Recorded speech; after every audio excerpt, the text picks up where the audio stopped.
এবারে বিপিএল যেন রেকর্ড ভাঙার আসর হয়ে উঠেছে। এক মৌসুমে সবচেয়ে বেশি উইকেট শিকারে রেকর্ড গড়েছেন তাসকিন আহমেদ। সবচেয়ে বেশি ছক্কা রেকর্ড নিজের করে নিয়েছেন তানজিদ হাসান।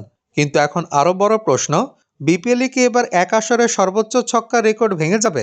2024-25 বিপিএল যে গতিতে ছক্কার বন্যা বইয়ে দিচ্ছে, তাতে আগের রেকর্ডটি ভাঙার সম্ভাবনা প্রবল।